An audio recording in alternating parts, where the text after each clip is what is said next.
So I feel so lucky to be interviewing my special guest for today, and she is Mele Huddy.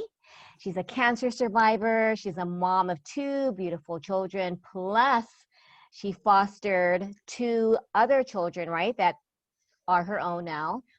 I love how you described your heart like the sea, beautiful but dangerous when messed with. I just love that. And I don't know if a lot of people know that you were voted best lunch truck and catering of the island of Kauai. And then you mentioned that you had to close it, but now your new passion is network marketing. But I love your cooking show and the cabbage roll recipe I plan to make, and the eggplant omelet.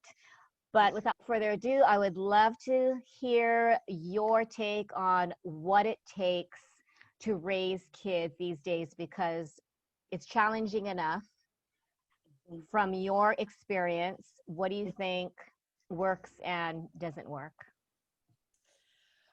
What I think, it's what I think works for sure nowadays is basically to do things all through love. When you approach them, rather than being the badgering parent and be like, no, you're not supposed to do this, you're not supposed to do that, no. Ask them. Basically kind of put yourself in their shoes. And yes, be the parent. I'm not saying to be their best friend, but be the parent and ask them the questions like, why do you feel this way? What do you think we should do? Because you are a team. And especially when they get older and older, nowadays there's so much social media going on. There's so much noise going on that if you become the rebel, they turn you off. So because of how social media is just so huge now versus the olden days. So it's basically kind of being, doing it out of love, but yet not being the badgering parent and have questions versus just saying, don't do this, don't do that. And give them reasons. Yes, not just because I said so. So you're saying exactly. Like self-reflection questions and make them feel like you're part of a team, not, what I say goes. In the olden days, it's like you're under my roof, you do as I say. And I think that creates... That creates them not being able to come to you later on in life and trusting you with certain things that you don't want them to go to somebody else to, because that's scary. Like if they cannot come to you with a certain thing or feel that way, they might just go to the wrong person that takes them a different route, if that makes sense. Definitely. I know we cannot hold their hand forever, but in the rearing stages, in the beginning stages, teach them love, teach them values, teach them respect. Respect goes a long way, and model it for them rather than just being the parent that go, no, you cannot do this and you cannot do that and this and that and this and that. Be the model for them. So what do you think is causing maybe a lot of right, people say that we have never seen so much disrespect in the classroom, at home. What do you think is the cause of that?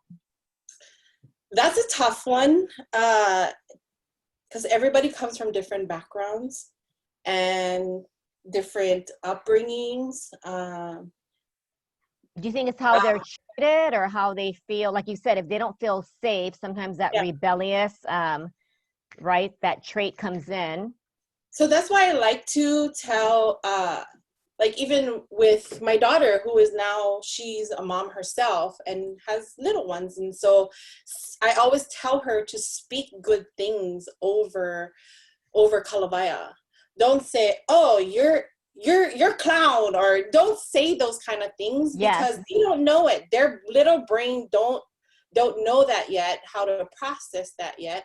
And if you keep telling that kid that, then that's what they're going to believe. So basically, I guess to answer the question is to speak good things over your kid, like how you would speak over to yourself, right? And so, Yes. because if somebody would come into your home and speak bad things and you don't know that person, I swear as a parent, you'll find a pencil pen.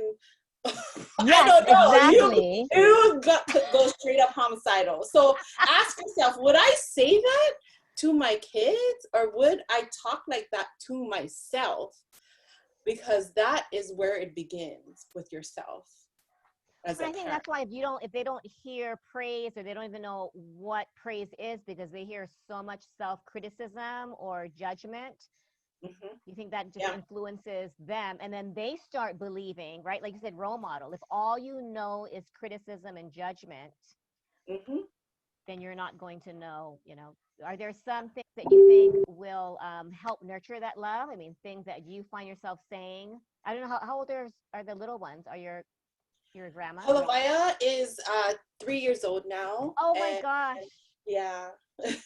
So what So is your like grandma advice, like to your daughter? Are there things that you think will make yeah. a big difference in a toddler, like words that Yeah. they hear? So every day is gratitude is a practice. It Yes. does not come overnight.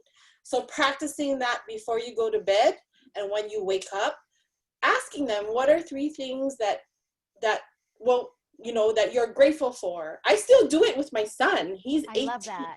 Yeah. He just graduated from high school, and Yeah, I we both still have that. I thought so. We both have seniors who did the very yeah, different very graduation.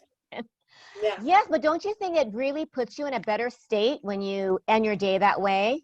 Yes. End your day and begin your day that way. Yes, because Yeah. otherwise sometimes you can't think of any, if you're in a crummy mood. Mm-hmm. Gratitude. That's what I always teach that to my team and to whoever I come across, is that we're not perfect, and there's not no perfect person in this world. And when you feel yucky yourself, or you come across yucky people, Hmm. bless them. But for Yes. yourself, always come back to gratitude, because that is the shifter in yourself. So do you think when you feel, like we all have these days where we feel like we failed as a mom, or we feel like, oh my gosh, I can't do this anymore. Do you Mhm. find that just those three things make a huge difference in your mindset? Yeah, coming back to gratitude, and if it makes you feel better, if you're a social media person, go say nice things on people's posts, like Yes. give that or like go I don't maybe go to the soup kitchen or something and volunteer some time, or do something what like that is giving, to get you out of that place.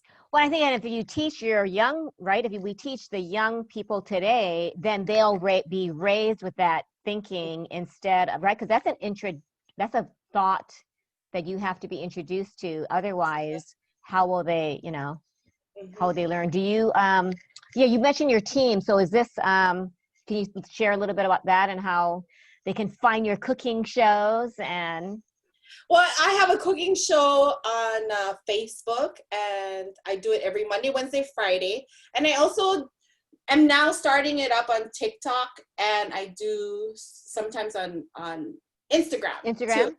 Yes, Your I recipes? definitely have some instant pot recipes on Instagram. Oh, I wow. And is Yeah, it under your name, or is it under Mele Huddy? yes, it's under Mele Huddy still, and I used to do Wow. that last year consistently every Tuesday. The instant pot recipes. So Yeah, I'm new at Instapot, and I think that everyone, I mean, it just saves your whole life. Before it was the slow cooker, yeah. now with the Instapot, Oh, you don't have to wait 6 hours or, the oh. whole day. Wow. So what is your favorite easy Instapot recipe? Do you have one on the top of your head? Just like a Beef stew. It's so local easy. favorite. Just throw everything in, potatoes and all one time, and just. Wow. That's what we're having for dinner tonight. I was like, I Yeah. have dinner with Karen, and I'm gonna instant pot. And tonight I don't cook on Facebook, so I was like, instant pot. Wow. Well, thank you so much for your time. So any closing words? I love the gratitude. I love how you're right. I think just showing love and praising, because I think when you hear kids constantly criticize, Yeah. that's a learned behavior, don't you think? Yes, because they come into this world not knowing anything, and especially when they go out in the world later on, at least they'll have that tool to fall back on, because this world can be very nasty.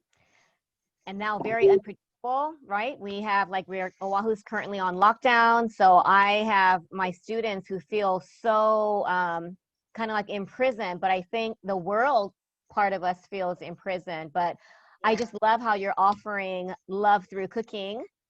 Yeah, That's a big, big way of showing love, you know?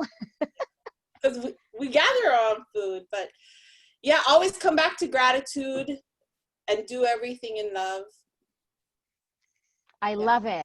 I love it. I think if more of us, I think, right, did things and operated from the heart, then we probably would have less stress, probably less frustration and resentment.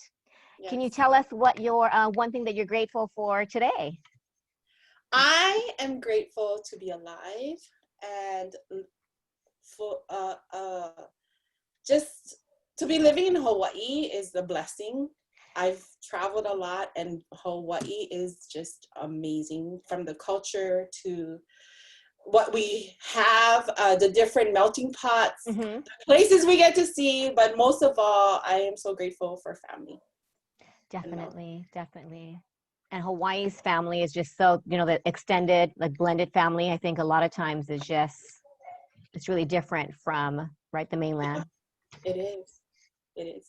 Well, thank you for your time. That's the privilege we have. We can go and share what we have here. Exactly. The melting pot and the whole, yeah. And it's all through different recipes too, right? Because because like my son, he's going to play football in college, and we used to take him every summer to Utah, Colorado, to camps and stuff. And they're like, where is this kid from? He's so different. Like, because Hawaii kids are raised different. And they know Hawaii. Football coaches know Hawaii kids off the bat.